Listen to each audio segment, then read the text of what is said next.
मोटापे का वाहिद इलाज बगैर किसी दवा और एक्सरसाइज के 1 घंटे में 500 ग्राम से लेकर 1 किलो तक वजन कम किया जाएगा। नई टेक्नोलॉजी के जरिए ट्रीटमेंट किया जा रहा है SPS slimming and beauty clinic में। इस इलाज से आपको किसी भी तरह के साइड इफेक्ट्स भी नहीं होंगे।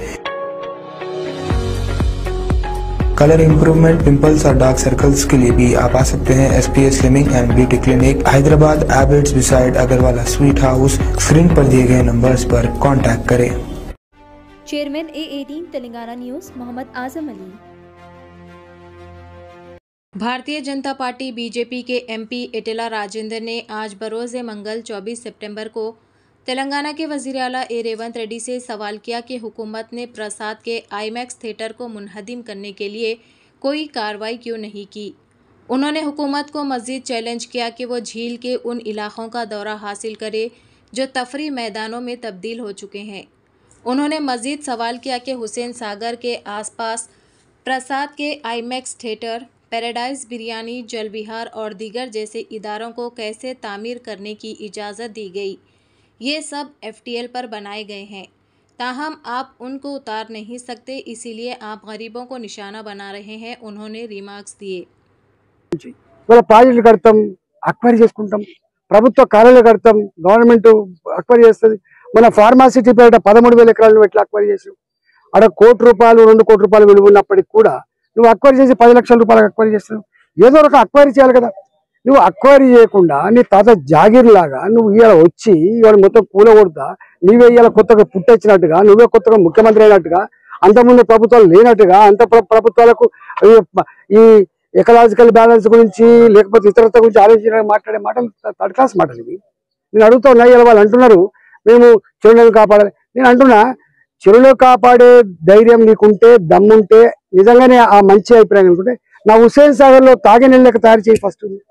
ఇవాళ హైదరాబాద్ లో ఉన్న అన్ని చెరువులు పంట పొలాలకు నీళ్ళెచ్చులు కాక అవన్నీ కూడా మురికి కూపాలుగా మారిపోయినమాట వాస్తవమా కాదా?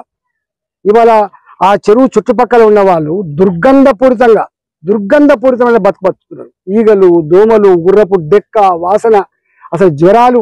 ఎవరు కట్టుకున్నారంటే తక్కువ ధరకు వస్తుందని చెప్పి వాళ్ళు కట్టుకున్నారు. నేను అంటున్నా ప్రభుత్వాన్ని, ఇవాళ మీరు వాళ్ళకు సామాన్యులు కావచ్చు, వాళ్ళు నీతో యుద్ధానికి రాకపోవచ్చు, వాళ్ళు కోర్టు మెట్టెక్కే డబ్బులు లేకపోవచ్చు, కానీ వాళ్ళ ఏడుపు, వాళ్ళ కన్నీళ్ళు, వాళ్ళ ఉసురు నీకు తాకకుండా పోయి గుర్తుపెట్టుకో. నువ్వేమనుకుంటున్నావు? ఇలా ఏ ఉపాధి కల్పిస్తా అని చెప్పినవో, పేదలకు అండగా ఉంటా అని చెప్పినవో, పేదల బతుకుల్లో వెలుగు నింపుతా అని చెప్పినవో, నువ్వు అనేక రకాల హామీలు ఇచ్చినవో. ఇలా మహిళలకు 2,500 రూపాయలు ఇస్తా, భూమి లేని వాళ్ళకు 12,000 రూపాయలు ఇస్తా, నేను ఇది ఇస్తా ప్రగల్భాలు పలికినవు. ఇచ్చుడు పక్కకు పెట్టు. నీ పెన్షన్లు, నీ బియ్యం కార్డులు, నీవన్నీ పక్కకు పెట్టు. కానీ వాళ్ళ కాళ్ళ మీద వాళ్ళు బతికేటువంటి సామాన్యుల బతుకుల్లో మట్టి కొట్టి నువ్వు వాళ్ళ జీవితాల్లో ఇలా నిప్పులు పోసి నువ్వేం సాధిస్తావని చెప్పి రేవంత్ రెడ్డి అడుగుతున్నాడు. నీకు ఏం మానవత్వం ఉంది? నువ్వు అనుకుంటున్నావు నువ్వు చాలా గొప్పగా చేస్తున్నా.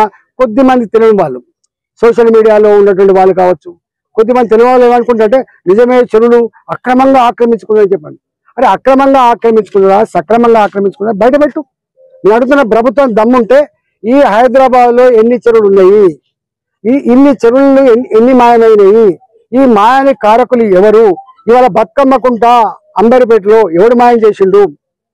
ఇవాళ నేను చాలాసార్లు చెప్పిన, కరీంనగర్ లో 3 కుంటలు ఉండే 3 చెరువులు ఉండే, దాంట్లో కలెక్టరేట్ కట్టాడు.